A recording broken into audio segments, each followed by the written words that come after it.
Welcome to the hottest movie review on the internet today, the A-List Review.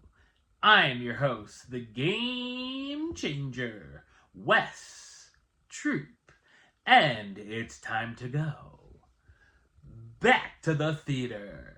And YouTube movie critic Chris Stuckman brings us his feature debut film. And now it's time for us to review him. My review of the 2024 horror film Shelby Oaks, coming up now.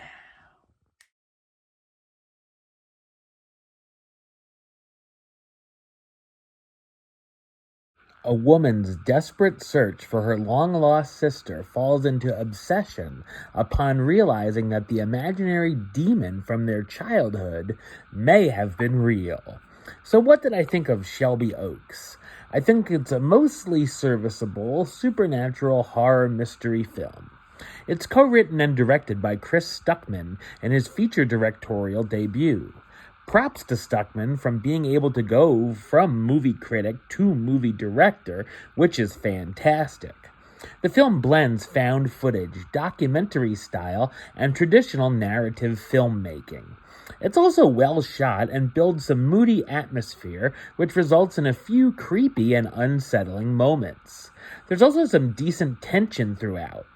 I like the premise and setup of the ghost hunters of the show Paranormal Paranoids going missing after exploring the evidently real ghost town of Shelby Oaks.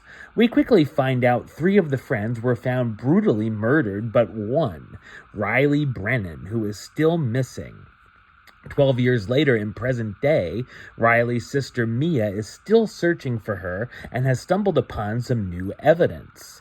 I think the first half is stronger than the second, as the last half hour goes into familiar territory we've seen many times over. If I wrote and directed a horror movie, I would definitely not want to include cliches and tropes that I complain about from the Horror Movie 101 textbook. Unfortunately, here, there are a lot of cliches that appear, from Mia making facepalm-inducing bad decisions time and time again, like going into places she shouldn't alone, and the husband who doesn't believe any of the supernatural things going on.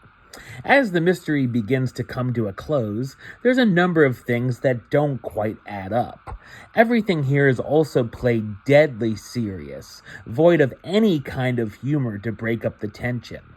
The characters are also paper-thin, with very few traits to each. The cast stars Camille Sullivan as Mia Brennan Walker, Riley's older sister not giving up hope on finding her, Sarah Dern as Riley Brennan, the missing ghost hunter who was haunted by a supernatural being as a child, Brendan Sexton III as Robert Walker, Mia's husband, and Keith David appearing in one scene as Morton Jacobson, a prison warden.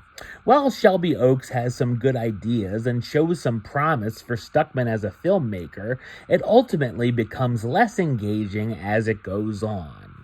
Number-wise, I'm going to give it a 6 out of 10, which gives it the A-list rating of do it. It's a small do it, but a do it nonetheless. Alright, well that's the show. I'll be back with another review very soon. But until then, don't forget to like, comment, and subscribe right here on YouTube. YouTube.com/WestsideOf515. Like the show on Facebook, Facebook.com/WestTroopAlist. And of course, you can follow me on the Instagram and Letterboxd at WesAlist. Until next time, Troop out.